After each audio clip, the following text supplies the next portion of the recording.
טוב, אז לכל עם ישראל, שלום, מה נשמע? הכל בסדר? כולם שואלים אותי מה קורה עם הפאות, מה קורה עם הפאות. חבר'ה, הכל בסדר. פשוט כשגידלתי את הפאות, כל פעם קיצצתי מפה, הרחתי מפה, הרחתי מפה, הייתי דומה לפלטפוס. אבל בסדר, הכל בסדר. ותודה לשם, מתחילים מחדש, אין מה לעשות.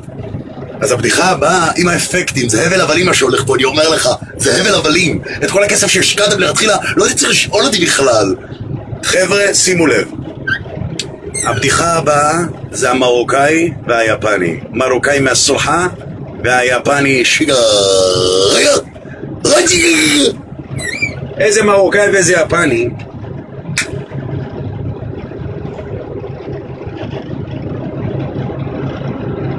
אפקטים. איזה מרוקאי ואיזה יפני באים להחנות בחנייה אחת שיש מקום לרכב אחד. אז המרוקאי עושה כולו בעצבים והיפני יוצא.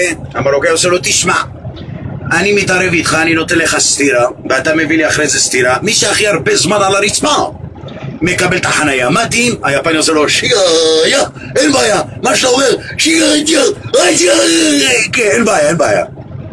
הוא אומר למרוקאי מי ראשון? היפני עושה לו יוה. הוא עושה לו לא, יוה. הוא עושה לו יוה.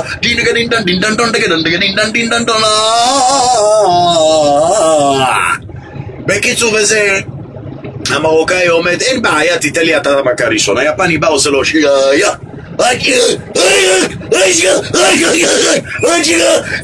נתן לו איזה אחת. המרוקאי זה 2-3 לא קם. אחרי 2-3 המרוקאי קם, עושה לו, תגיד לי, מה זה המכה שהבאת לי? הוא אומר לו, צ'ק צ'יקו-צ'אן, צ'ק צ'יקו-צ'אן. הוא אומר לו, צ'ק צ'יקו-צ'אן, תעמוד, שלום, דרב עליה, חזוק, בדיומם, דרב עליה, תעמוד. הוא עומד וזה היפני, המרוקאי עושה לו, ay marbiu dam stiriba ay zdaktatak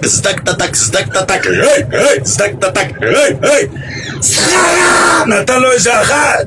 איזה יומיים לא קם. אחרי יומיים היפני קם, עושה לו, תגיד לי, מה זה המכה שהבאת לי? הוא אומר לי, אתה הבאת לי צ'ק צ'יקו-צ'אן, אני הבאתי לך צ'ק של סובארו ישן.